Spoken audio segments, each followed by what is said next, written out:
Bien, vamos a iniciar ahora aquí. Haciendo un pequeño recuento de lo que vimos la sesión pasada, iniciamos, ¿no es cierto?, para poner todo en contexto, el capítulo final, que es el capítulo 3, que trata esfuerzos combinados. Esfuerzos combinados implica en nuestro capítulo únicamente el peso compresivo. Cuando una columna recibe carga axial, flexión en el sentido y flexión en el sentido perpendicular.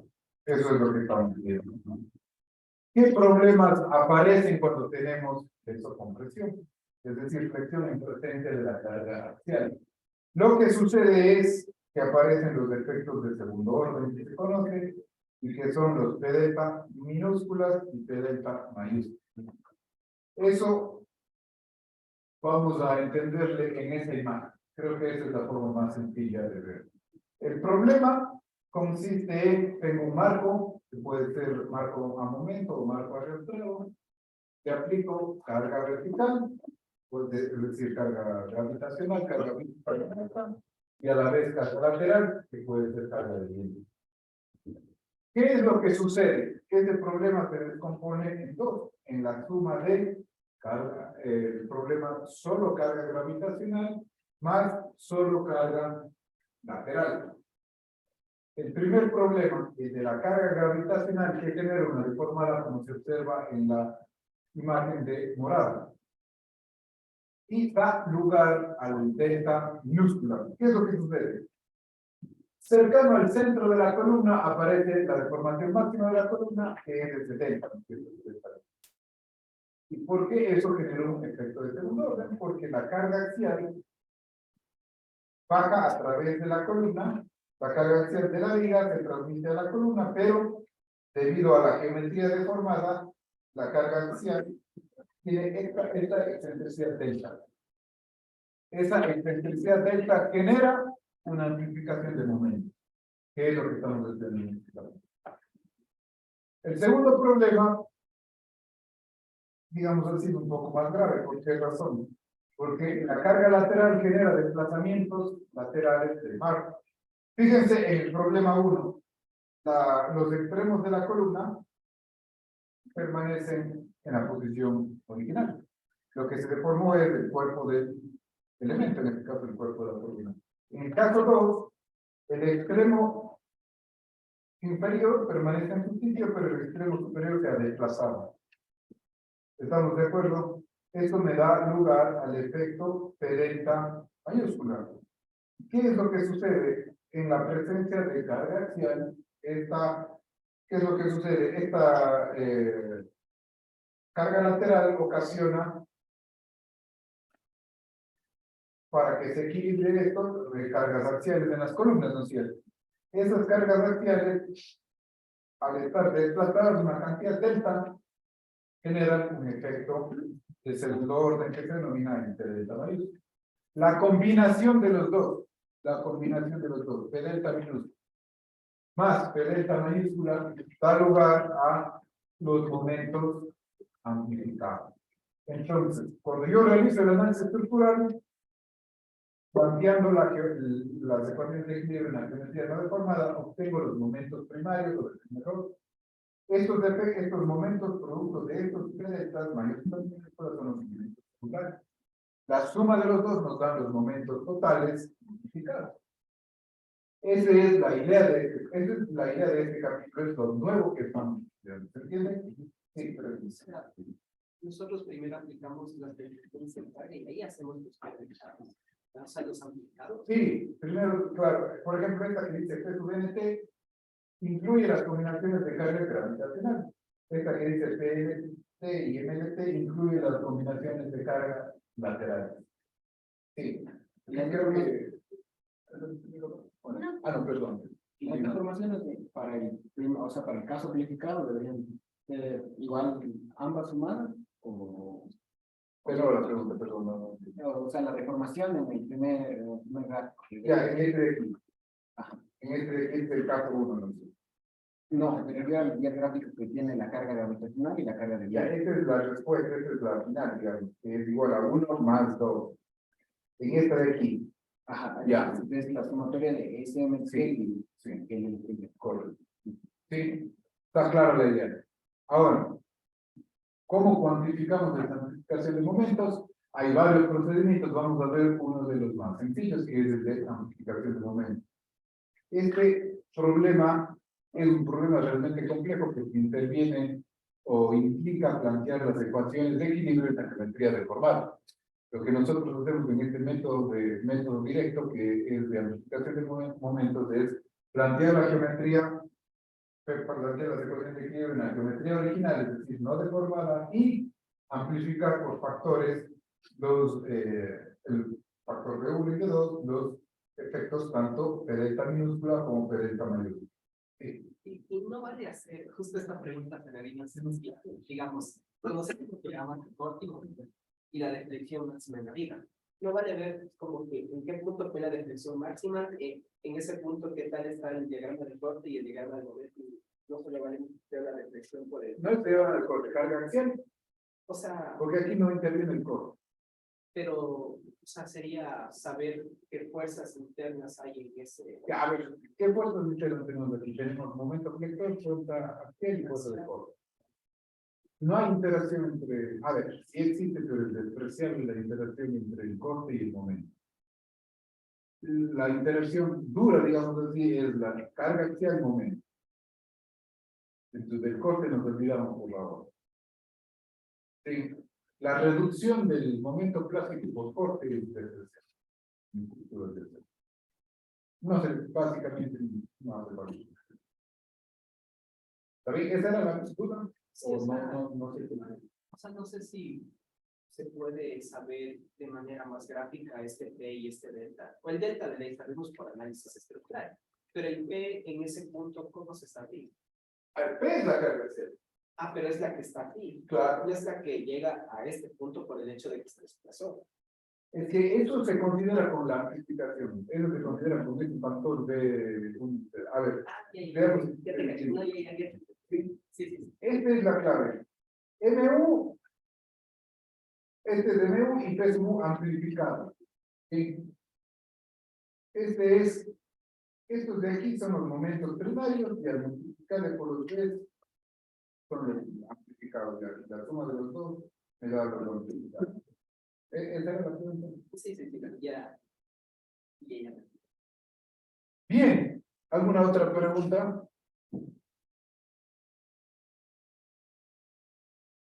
Bien, entonces, ¿en qué nos quedamos la clase pasada?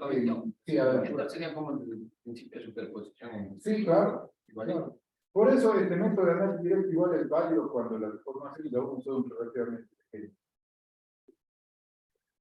Entonces, estábamos analizando caso por caso. El caso 1, que es elementos bajo cargas gravitacionales. Este es el P delta minúsculo, pongamos que para P delta minúsculo. ¿Está bien? Ahora, ¿qué es lo que sucede? En este P delta minúsculo vimos la clase pasada que puede haber dos casos. La columna puede deformarse de dos maneras. En curvatura simple, como se observa a la izquierda, y en curvatura doble, como se observa a la derecha.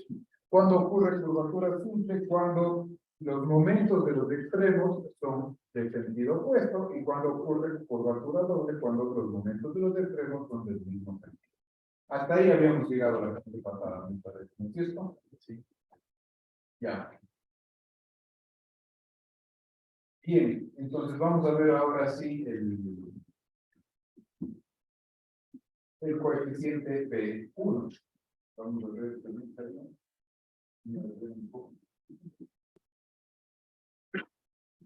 A ver, ya, ahí está bien. Entonces, dejamos anotando todo y nos queda directamente el coeficiente. Está claro esto de que puede darse dos tipos de deformaciones de la columna, una de curvatura simple y otra de curvatura doble. Nótese la particularidad. La curva deformada es la curva morada, ¿no es cierto? La geometría original no deformada es la recta azul. ¿Qué particularidad tiene? Que los apoyos, es decir, el nudo superior e inferior, no se han desplazado. No se han desplazado. ¿Sí? Ya. En este problema, el factor P sub 1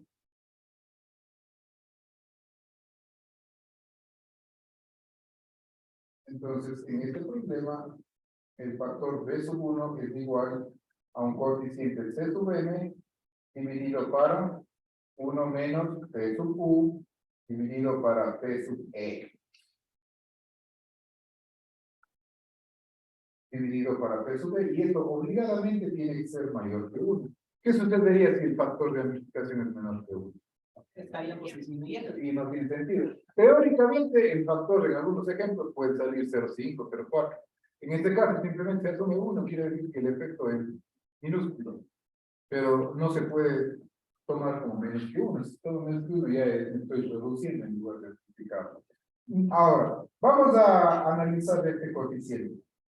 Fíjense en la forma del coeficiente. Es un factor. Este factor vamos a definirlo enseguida. Dividido para 1 menos P sub U sobre P sub E. Tiene la forma con la diferencia de que en lugar de este 1 está un factor C sub E. Ya vamos a ver por qué. Pero tiene la misma forma del coeficiente que derivamos en la primera clase o en la segunda clase, creo, en la clase anterior. En la segunda clase del capítulo. Tiene la misma forma. Si te ve, en lugar de 1 hay un C sub M. Y luego dice 1 menos P sobre PE. ¿Qué era PE? Algo crítico. La carga crítica de 1. La carga crítica de 1. ¿Sí? ¿Por qué aparece este coeficiente C sub M? Básicamente, ¿qué me dice este coeficiente C sub M? Este coeficiente C sub M le dice a la fórmula de B1 si la columna se deforma en curvatura simple o si se deforma en curvatura baja. Para eso sirve. ¿Estamos de acuerdo? Ya. Ahora, ¿qué es PE? La carga crítica de Euler, pero modificada. Recuerdan que en la clase pasada decíamos de que la carga crítica de Euler contiene el término de la inercia. Pero la inercia vamos a modificar. ¿Por qué razón? En el método de análisis directo dijimos que el factor K de longitud efectiva, ¿cuánto íbamos a subir? Era 1. Como asumimos de que K es 1, evidentemente K puede ser más que 1.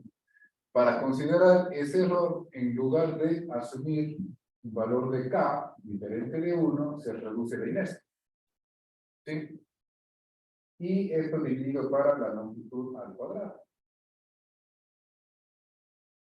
La longitud de la columna al cuadrado. Entonces, la rigidez de flexión EI modificada va a ser igual a 0.8 por un coeficiente tau y por la inercia geométrica. Vamos a ver cómo se calcula tau. Este es el factor de reducción de rigidez.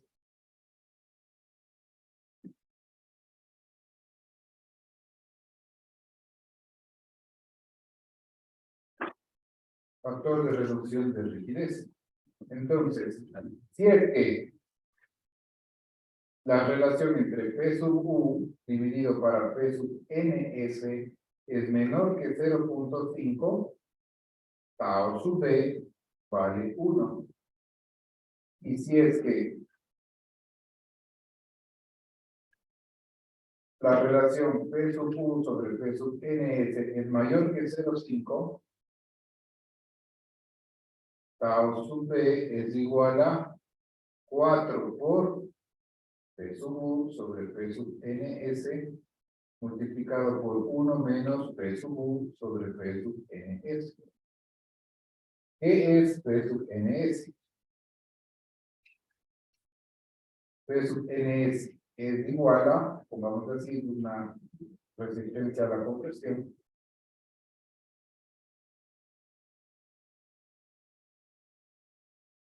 ¿Recuerdan ustedes las columnas cómo se clasificaban? Eran largas. Ya. Cortas, intermedias y largas. Ahora, la sección transversal, ¿cómo se clasificaba? Era compacto. Compacta o no compacta, y el delta es que. No, digan. Ahora, columnas. Entonces, P sub NS es igual a F y por A sub G para una sección como este.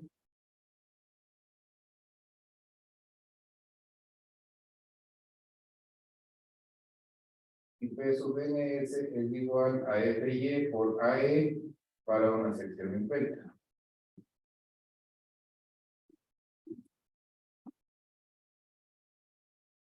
AE es el área efectiva en compresión, ¿de acuerdo?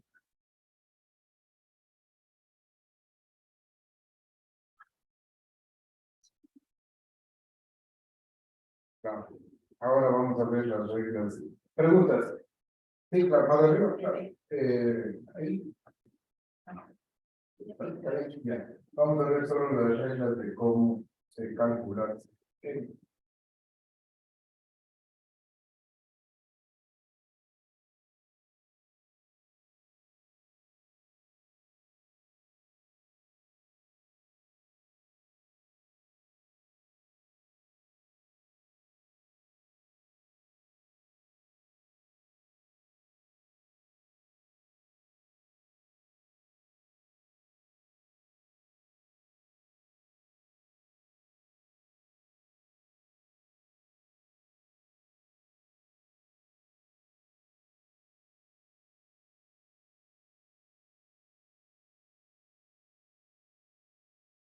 Vamos a hacer después, al final de la teoría, un ejemplo completo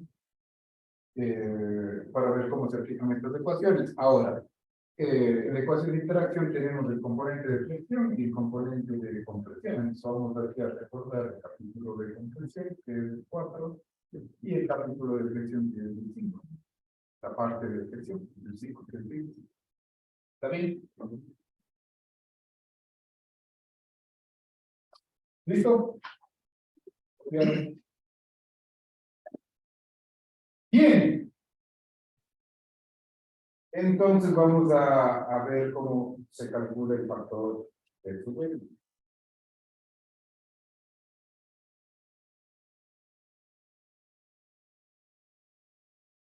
Vamos a ver estas son las reglas.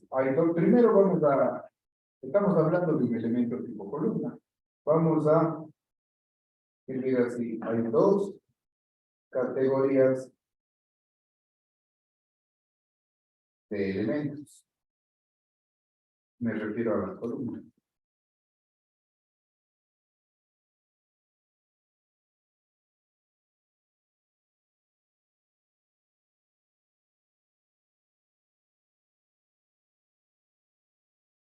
En dos categorías, los que tienen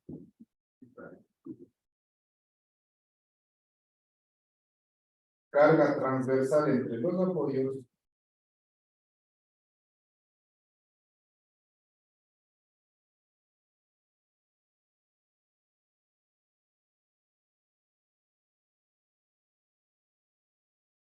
y los que no tienen carga transversal entre los apoyos.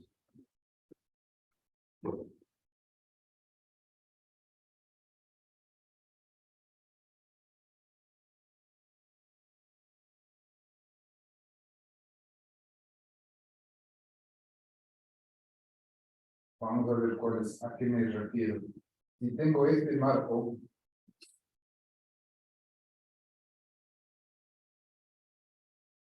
vamos a decir que tengo un marco rígido, que es arrastrado.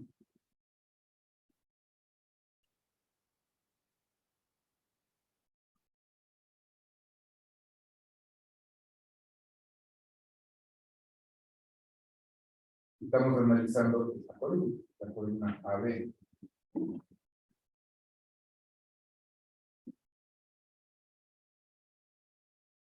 C, D, la columna A, B, C, D.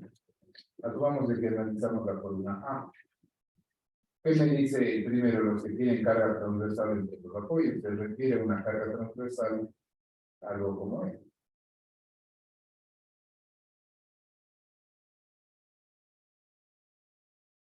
Este es el caso 1. Y el caso 2 no tiene carga transversal. En ambos casos voy a tener carga gravitacional. El caso 1 no tiene carga transversal, perdón, sí tiene carga transversal, y el caso 2 no tiene carga transversal.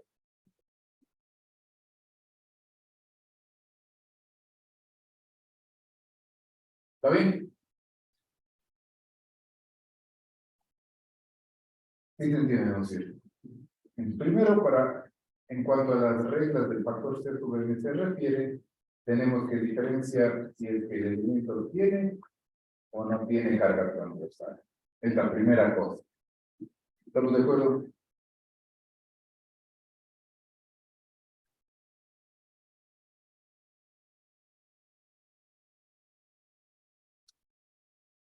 Ahora, si no hay carga transversal, vamos a decir, si no hay carga transversal,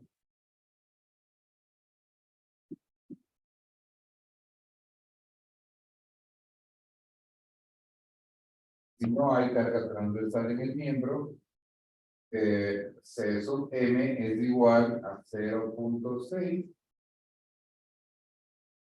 menos 0.4 por M1 dividido para M2. Esta es la ecuación para C sub M. Y vamos a ver qué es en cada celda. Si no hay carga transversal, se referiría a, por ejemplo, el caso 2. Está claro eso, ¿no es cierto? Si no hay carga transversal, asumamos que estoy en la columna A, B, ¿no es cierto? No hay carga transversal. Voy a tener aquí un momento MA y puedo tener un momento MB más la carga axial. ¿Está claro? Entonces, ¿qué es M1 y M2? Estas son las reglas para calcular el valor de C sub M. Entonces, M1 es el momento de apoyo. M1 es el momento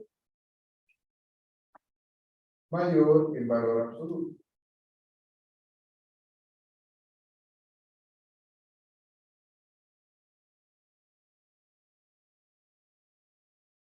El momento de apoyo mayor en valor absoluto.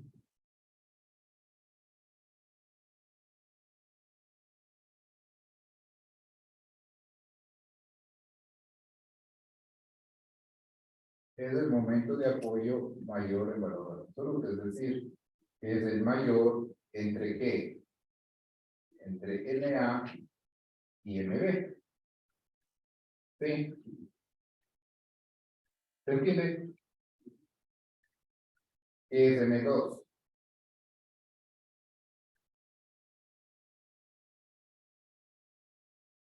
Perdón, M1 es el momento de apoyo menor en valor absoluto.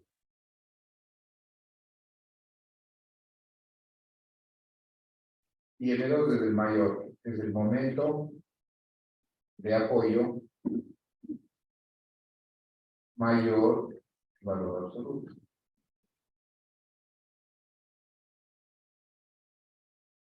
Es decir, ahora sí, el mayor entre MA y MB. ¿Está claro? Ahora, en esta ecuación, la relación o la división entre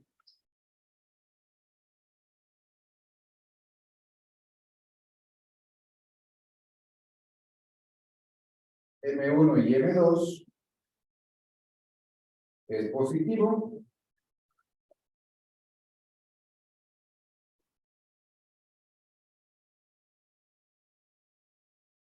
para el caso de doble curvatura.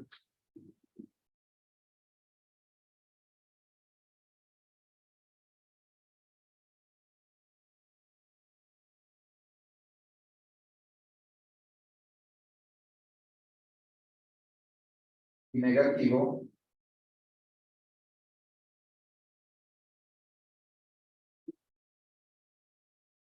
para el caso de curvatura sí.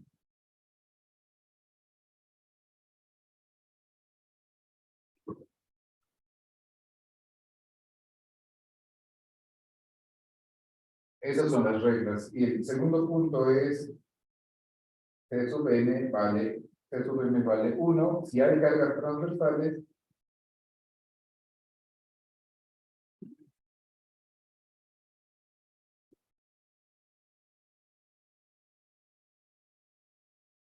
se asume que C sub n vale 1. ¿Y por qué C sub n vale 1? Recuerden la forma de la ecuación. Recuerden la forma de la ecuación de G sub 1. Es un numerador dividido para 1 menos P sub 1 sobre P sub n. Porque cuando cargas transversales, cuando existe cargas transversales vale 1.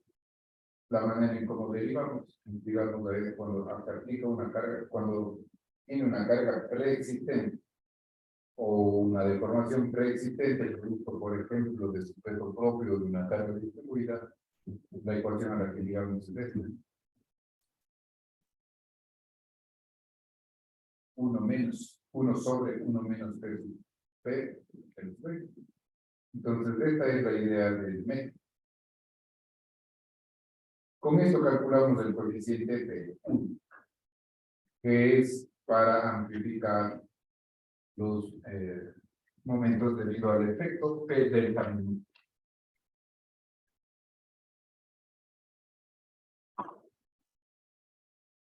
¿Sí? ¿Está claro? ¿Se entiende, muchachos? Pablito, Sí. cuando dice la relación N1 sobre N2, ¿por qué saldría negativo si está tomando los valores de Se toman los valores, ya, eso es solo por la única razón de considerar el hecho de que si la columna está en curvatura simple o en curvatura doble. Entonces, se toman el exactamente.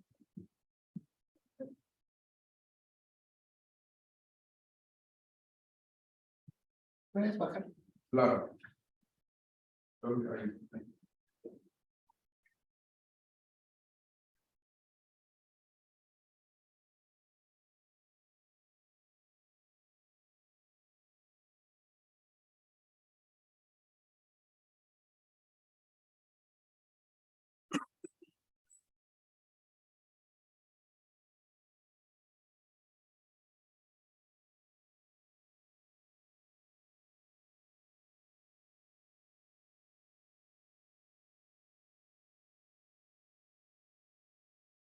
¿Está bien? Bien, ahora, esto básicamente que hemos visto en el punto número 6. Elementos bajo cargas gravitacionales. Hemos visto el efecto P delta min. Ahora vamos a ver elementos bajo cargas laterales. El efecto P delta min.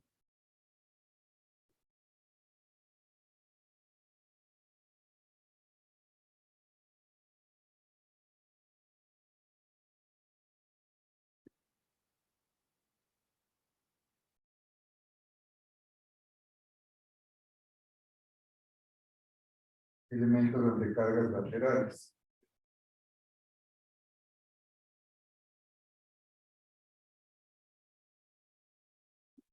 Básicamente, ¿qué estamos ahora analizando? Estamos analizando este caso de acá. Vamos a analizar el caso en el cual un extremo, en este caso el extremo inferior de la columna, permanece fijo, pero el superior se desplaza. En este caso, ¿en dónde se produce la mayor deformación? Se produce acá, ¿no es cierto? En el extremo. Se produce en el extremo. El diagrama de momentos, ¿cómo es? Típicamente el diagrama de momentos de estas columnas es algo como este. ¿Estamos de acuerdo? Pesos en esto que es una constante. ¿Sí? Entonces, los máximos momentos primarios se producen aquí. Momento más, en los extremos. ¿Estamos de acuerdo? Entonces, ¿qué es lo que sucede? Pongamos.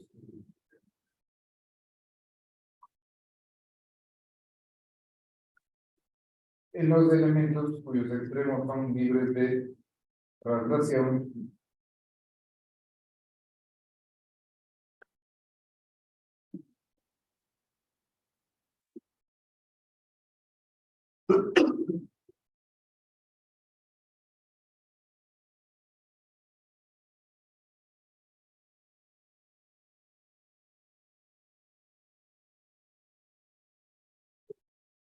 el momento primario máximo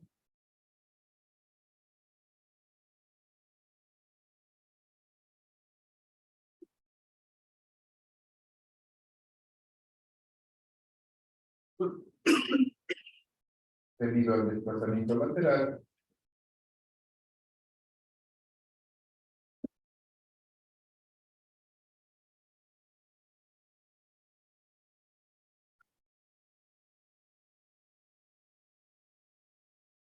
es, es casi siempre en el extremo.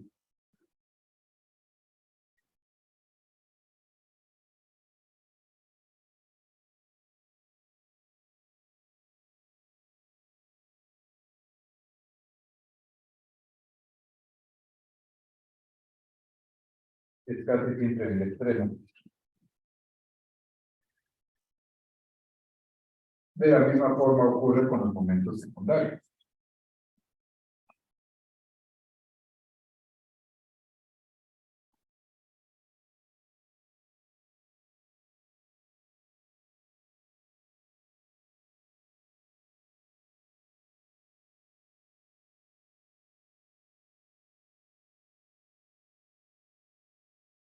Por lo tanto, los momentos primarios y secundarios se pueden adicionar fácilmente.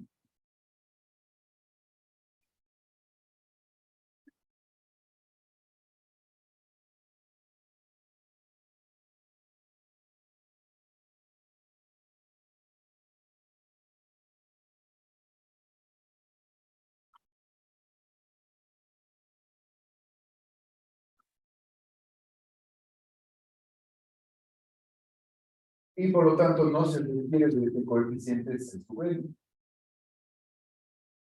Por lo tanto, el factor de amplificación de esos dos tiene la misma forma que deducimos sin el coeficiente de suben. Tiene esta forma: 1 sobre 1 menos la carga axial del piso dividido para la resistencia a compresión del piso. Y esto siempre mayor que la unidad. Vamos a ver a qué se refiere esto del piso. Si tenemos un edificio y tomamos de que tenga un edificio por facilidades de explicación muy simple, en el cual tengo simplemente 4 columnas en cada extremo unidas por una losa. ¿Sí? Vamos a ver si me voy a entender las manos. Tengo un edificio de 2 pisos. Para tengo que entender. Voy a poner así.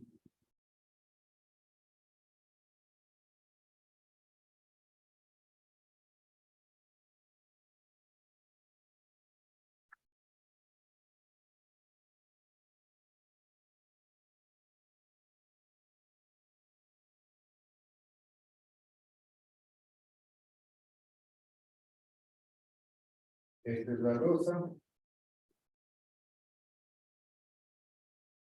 Quitamos las columnas.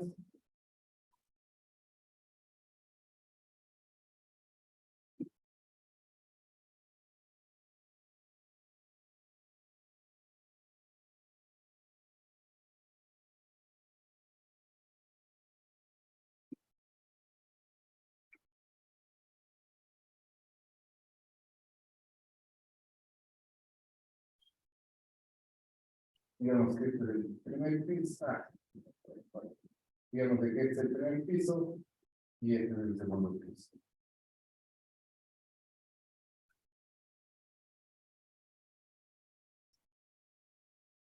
Ya. ¿Qué es lo que sucede si se le aplica una carga lateral producto del viento? Asumamos que se aplica una carga lateral del viento. ¿Qué es lo que sucede? Se desplazan todas las columnas, no solo una columna, porque se desplaza el interfaz en su conjunto. ¿Estamos de acuerdo? Entonces la deformación va a ser, voy a tratar de dibujarme adecuadamente.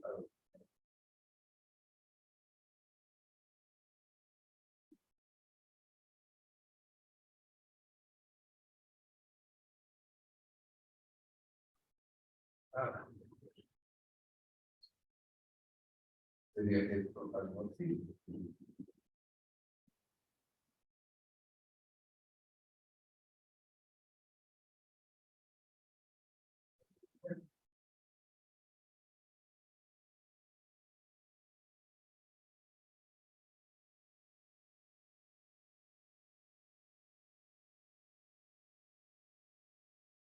se deforma, se desplaza esta cantidad. ¿Está bien? ¿Se entiende eso? Eso en presencia de las cargas gravitacionales, bueno, estamos solo en cargas laterales. Este delta ocasiona de que las cargas axiales amplifican los momentos. Y luego se suma el efecto de las cargas gravitacionales. ¿Se entiende esto? Ahora, ¿por qué en la nomenclatura se habla de la carga axial del piso y la carga, o digamos así, la resistencia a compresión del piso? Porque el delta es común para todas las columnas. La losa está conectada a todas las columnas. Entonces se mueve el entrepiso en sí, no solo una columna de manera aislada. Existe, digamos así, interacción producto del entrepiso entre las diferentes columnas. ¿Me hago entender con eso? ¿Preguntas? Bien, entonces, ¿qué significa cada término? Vamos a ver. Peso U del piso se define como la suma de la capa de la carga axial requerida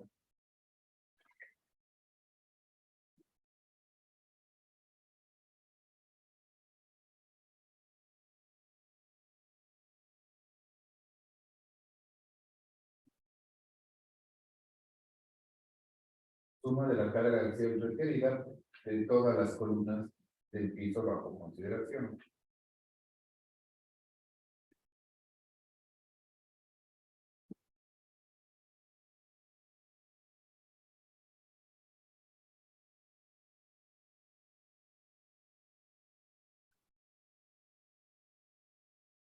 ¿Qué es PE del piso? Ahora, PE del piso es la resistencia elástica al bandeo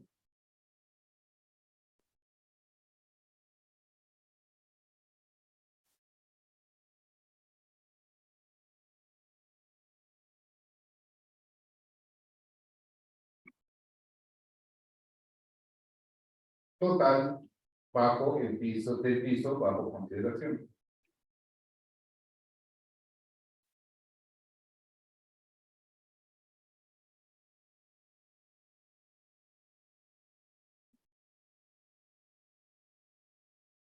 Vamos, ¿se entiende más o menos la idea? ¿O no?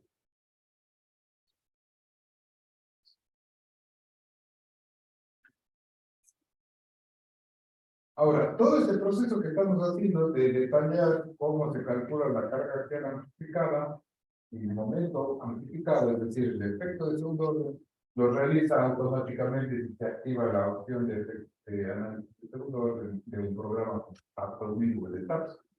Aquí estamos viendo el detalle de cómo, en qué consiste el método.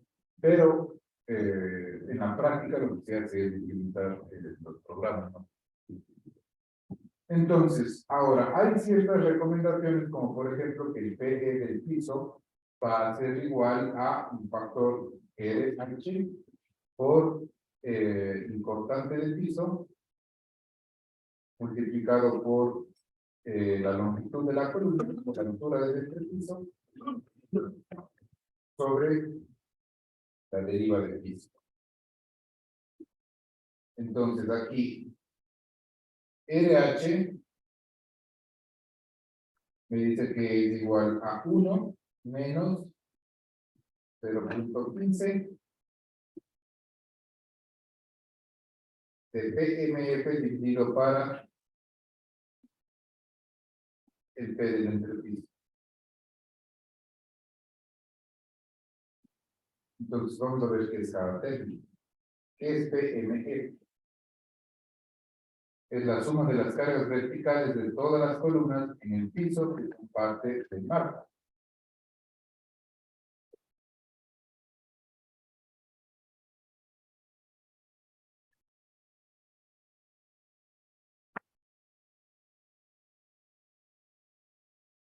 La suma de las cargas verticales de todas las columnas en el piso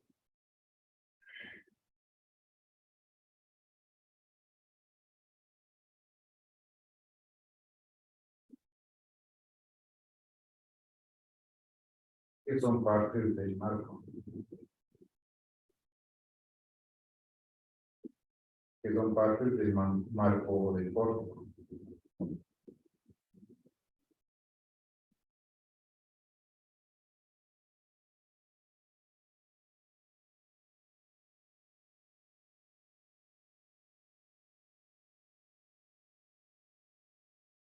¿Qué es delta H? Es la deriva del entrepiso.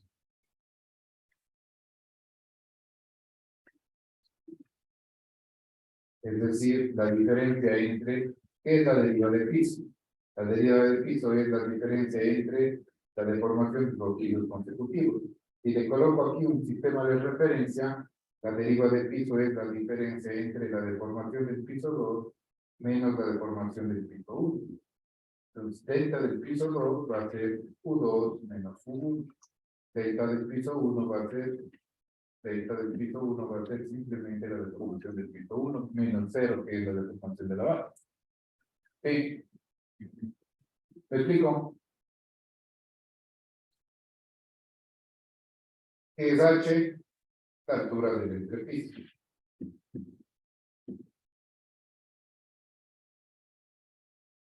¿Y qué es V? El importante del piso. El importante del piso.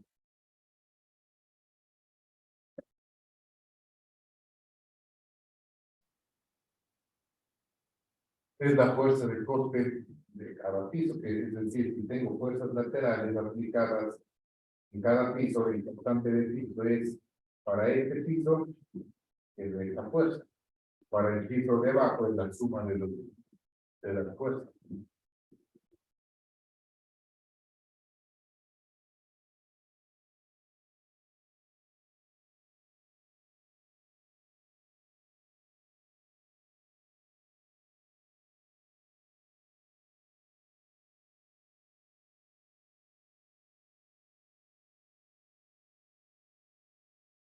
Bien, entonces aquí, ¿cuál es la idea? La idea de este método básicamente es la siguiente. Si tengo aquí una columna que estamos analizando, está sometida a una carga axial y a un momento. ¿Y qué es lo que sucede? Sufre una deformación. Y aquí tenemos la carga axial y este delta. Sí. El diagrama de momentos primarios, habíamos dicho que es el diagrama de momentos es algo como esto, ¿no es cierto? Estos son los momentos primarios, resultados del análisis estructural. Esto hay que sumarle ¿qué? Hay que sumarle el momento secundario. Este es el P delta mayúsculo. Este es el momento secundario.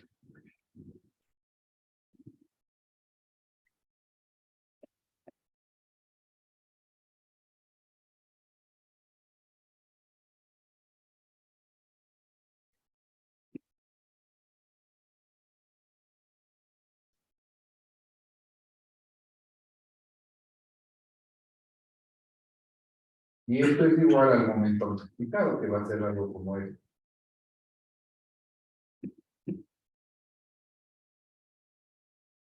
Esto es el momento amplificado.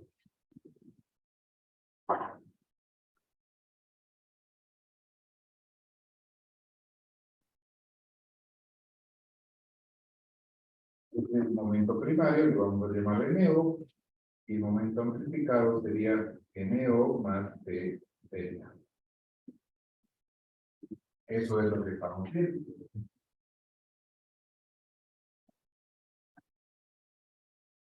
¿Se entiende, muchachos? Está clara, esta es la teoría de todo el capítulo. Listo. Entonces vamos a ver si recapitulamos. Tenemos dos coeficientes. El coeficiente de 1 para el efecto P delta minúsculo. Tenemos el coeficiente de sub 2 para el P delta mayúscula, que es lo que acabamos de estudiar. ¿Qué acabamos de ver? La fórmula de 1 la fórmula de P2 y los significados de cada término. Ya, ¿para qué me sirve eso? Vamos a regresar a esta imagen de acá. Para considerar el efecto de la deformación P delta o el efecto del momento secundario P delta minúscula más la del P delta mayúscula. Entonces, ¿qué es lo que tenemos? Dado el análisis estructural, del análisis estructural voy a obtener momento por carga muerta, momento por carga viva, momento por carga de viento, que es la única carga lateral que vamos a ver en esta clase.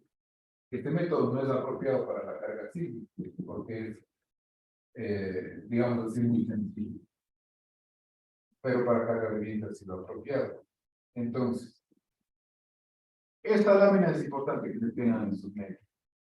Separamos cargas translacionales, no translacionales y cargas translacionales.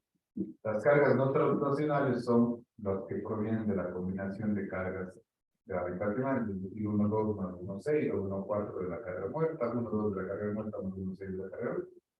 Y MLT es el momento de la carga de viento. ¿Qué es lo que tengo yo que hacer?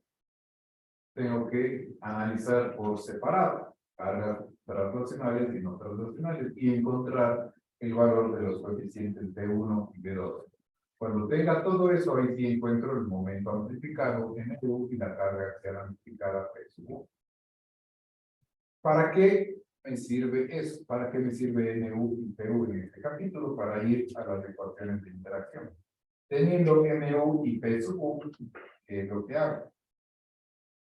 Voy a verificar si la columna es o no adecuada para computar esas cargas. Para decidir si la columna es adecuada o no, debe satisfacer las ecuaciones de interacción.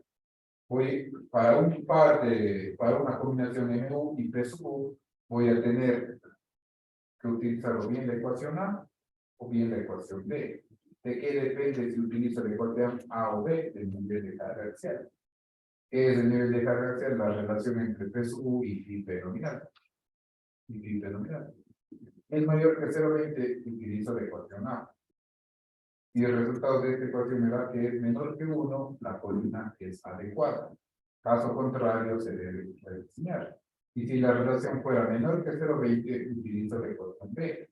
Y lo mismo. Si el resultado de la ecuación de interacción, es decir, tengo ahí tres términos, si sumo esos tres términos y el valor me da menor que 1, pues la columna es adecuada. Caso contrario, se debe rediseñar. Eso es. ¿Estamos de acuerdo? Ahora, lo que hemos visto hasta aquí en este capítulo es cómo encontrar P sub U, M sub U X y M sub U Y. Ya sabemos por qué es M sub U X y M sub U Y, es simplemente la dirección respecto del eje X o del eje Y. Los términos del denominador de las ecuaciones de interacción ya son conocidos. Phi P nominal es del capítulo 4 y phi MN o MNY son del capítulo 5. Como caso particular, ¿qué sucedería si P sub U vale 0? Si P sub U vale 0, tengo lo que se conoce como flexión biaxial. ¿Sí? Como caso particular, ahí no hay la multiplicación de momentos porque no hay carga axial. Solo vamos a comentar esto como antes de... Bueno, creo que con esto ya acabamos atrás.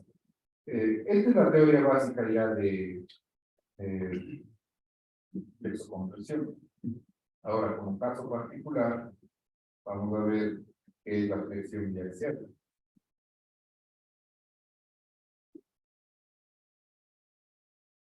¿Y en qué caso se produce? Esto quedó pendiente del capítulo 5. Quería tratarlo en este capítulo 6. ¿Por qué razón? Porque es un caso particular de la flexión de interacción. Básicamente, ¿qué sucede en la flexión biaxial? PU vale 0.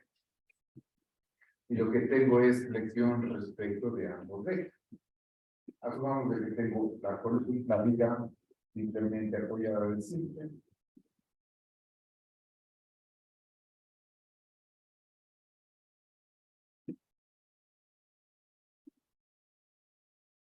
Vamos a ver si.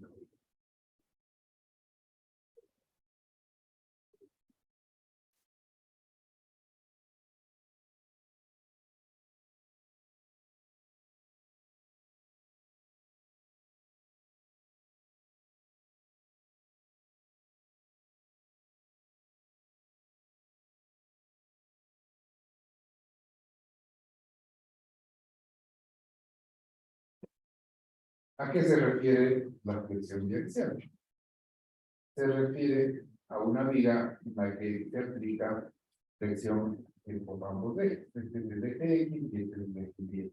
Flexión biaxial significa que le aplico un momento, este es el momento que normalmente estamos acostumbrados, ¿no es cierto? Respecto del eje fuerte, MV. Pero ¿qué sucede si es que al mismo tiempo se le aplica un momento en esta dirección? Bien. Este es el ejemplo de flexión biaxial. Y como se observa, es un caso particular del que se resuelve con una ecuación de interacción para el caso en el que la carga axial va a ser, porque no hay carga axial. ¿Me explico cómo se trata este problema? Se trata igual como una ecuación de interacción. Ya no hay dos ecuaciones de interacción porque no hay carga axial. Entonces, este problema se analiza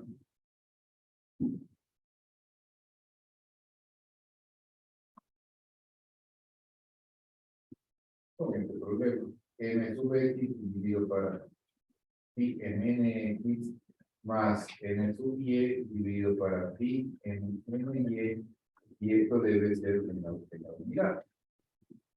Entonces, si es que satisfago la ecuación de interacción, la viga es adecuada. Caso contrario, se debe rediseñar. Y el cómputo de pi mnx y pi mny es idéntico a lo que vimos en el capítulo 5. Entonces, vamos a ver solo una particularidad del ejemplo. Para el caso de pi mnx, ¿qué habíamos dicho? ¿Cómo se puede clasificar las secciones? Ya, las secciones se clasifican en compactas, no compactas y esféricas. En función de ello tenemos los diferentes estados límites. En general, ¿qué estados límites teníamos? Muy bien. ¿Eso aplica para qué secciones? Para las compactas, ¿qué estados límites teníamos? Cuando la compactación. ¿Y qué más? Y clasificación de la sección. Básicamente, si que no existe pandeo lateral torsional, la sección alcanza FP. ¿Estamos de acuerdo? Ahora, en las no compactas y esbeltas aparece el pandeo local y pandeo lateral torsional. ¿Estamos de acuerdo? Y eso es la resistencia respecto de NX. Ahora, solo analicemos por un minuto la resistencia respecto del LPD.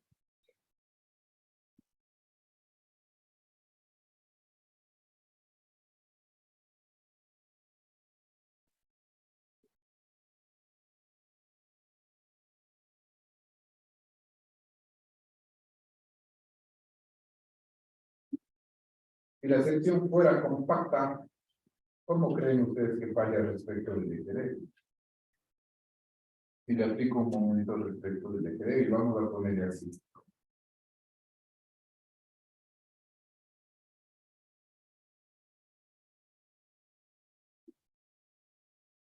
Esta es la sección.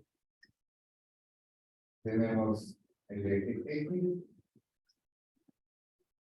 Tenemos el eje Y.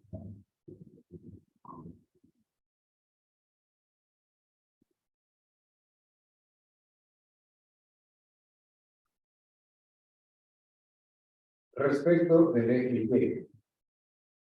Esto todavía no hemos estudiado. A ver, bueno, esto no, sí, y aplico ahora el momento sentido. Estoy aplicando la flexión respecto del eje D. ¿A qué sería el momento plástico respecto del eje Y? Esto tomamos en la prueba. ¿A qué es igual el momento plástico del eje Y? Este y por Por ZX. No, ZY sería en este caso. ZY. ¿Cómo calcular ZY? Tomamos en la prueba. Y eso multiplico por FY y es el momento plástico respecto del FY. Acá, en el caso del simplemente el momento plástico respecto del eje X, ahí es FY por ZY. ¿Está bien? Ahora, ¿cuál va a ser mayor? ¿FX o FY? X, porque es el eje fuerte. ¿Está claro? Ya. Ahora, si la viga es compacta, asumamos de que la viga es compacta. ¿Cómo creen ustedes que falla si aplico un momento solo respecto del eje Y? ¿Cuál sería el modo de falla? Ya, vamos a ver. Si es que era respecto del eje X del momento, si fuese respecto del eje X, te voy a poner así, ¿qué teníamos? Si la viga es compacta, ¿cuál es el estado límite? Ya, exacto, pandeo lateral torsional. ¿Qué es el pandeo lateral torsional? Se expandía en el sentido perpendicular a la flexión natural, ¿no es cierto? ¿Sí? Si tengo así la viga y le aplico una carga así, o un momento en este sentido, esto se deformaría así, ¿no es cierto? Naturalmente. ¿Y por qué hay pandeo lateral torsional? El pandeo lateral torsional es de se flexiona en este sentido, la viga se flexiona en este sentido y además hay torsión. Eso es el pandeo lateral torsional. ¿Por qué se produce esta flexión respecto del eje Y? Porque el eje Y es del eje D, el eje Y es del eje D. Entonces, ¿qué sucede ahora que aplico un momento respecto del eje Y? ¿Cuál sería el pandeo lateral torsional? Se daría a lo largo de qué? El eje. ¿Pero qué sucede? El eje X es el eje fuerte. Entonces, si yo aplico un momento respecto del eje Y, no existe posibilidad física de que exista pandeo lateral torsional. ¿Por qué? Porque la deflexión principal se va a dar respecto del eje Y. A eso, sumado de que este es el eje débil, en el eje fuerte, que es perpendicular, no puede haber una deflexión que conlleve a la inestabilidad como el pandeo lateral torsional. Eso se da en el sentido contrario. Entonces, los estados límites cuando tenemos momentos respecto del eje débil son menores. Es decir, no existe pandeo lateral torsional. El número de estados límites son menores. Lo que existe básicamente es la plastificación o si puede existir el pandeo local. El pandeo local se puede existir. ¿Me explico? Entonces, los estados límites son plastificación de la sección transversal o pandeo local. ¿Debo entender, muchachos?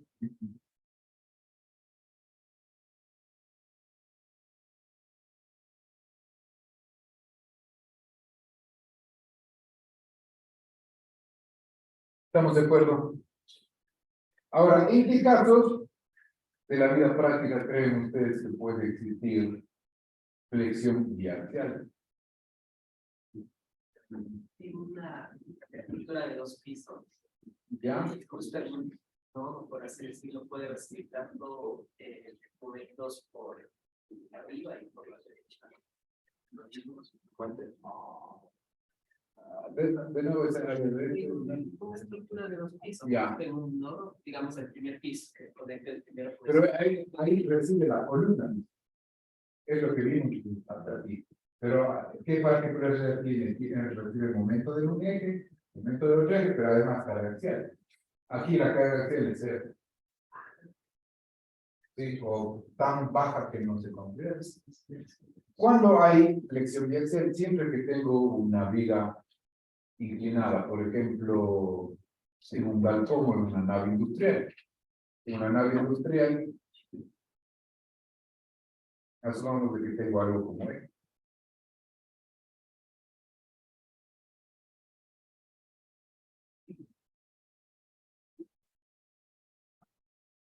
Asumamos de que este es la columna, este es el larguero principal, y para construir el techo requiero las viguetas. Y le coloco de esta manera.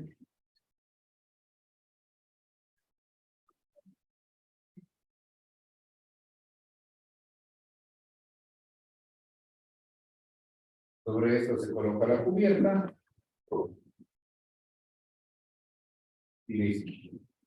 ¿Qué sucede? Fíjense en cualquiera de estas vigas secundarias, por ejemplo, en este de aquí, tiene un ángulo de inclinación alta, ¿no es cierto? Entonces, cualquiera de estas vigas se coloca aquí, aquí tendría el eje X y aquí el eje Y. ¿Está bien? Cualquiera de estas vigas recibe carga gravitacional. ¿Cómo actúa la carga gravitacional? En esta dirección. Por tanto, esta carga se descompone en una componente que sigue la dirección del Y local, digamos así, y produce un momento respecto del eje X, y se puede descomponer en una componente en X que produce flexión respecto del eje Y. ¿Sí? Este es un ejemplo típico. Ahora, en nuestro medio es muy normal utilizar este tipo de viguetas los perfiles en forma de C, las correas o las C. Es más prudente colocar el AC en este sentido que en este sentido, porque la carga axial, esta carga que acabamos de explicar, si le coloco la C en este sentido, tiende a pasar cercano al centro de corte. En una C, el centro de corte está por aquí y el centro de gravedad está por acá. Si aplico ¿qué es el centro de corte? Donde yo aplico una carga y produce flexión sin torsión. Si la aplicas en la T en este sentido, es más probable que la carga axial caiga por acá, en el centroide, y ahí hay una torsión. Dependiendo del caso, puede ser leve o leve. Sí. Entonces, en caso de que se colocara de la otra manera, existe torsión y se podría inducir a esfuerzos adicionales que pueden ocasionar. ¿Se entiende, muchachos? Entonces, esto como un subtema, como algo particular del capítulo 6, que es el proceso nominado. ¿Estamos de acuerdo? Preguntas, muchachos. Nos queda por hacer el ejercicio. Con esto completamos la teoría, y en lo que nos queda, vamos a hacer ejercicios un poco largos para ir haciendo. Pues creo que vamos a poder hacer dos ejercicios. Y vamos a ir haciendo relativamente despacio, suave, paso a paso. ¿Preguntas? Pero con esto ya podemos hacer el último del proyecto. Sí. Como les decía, la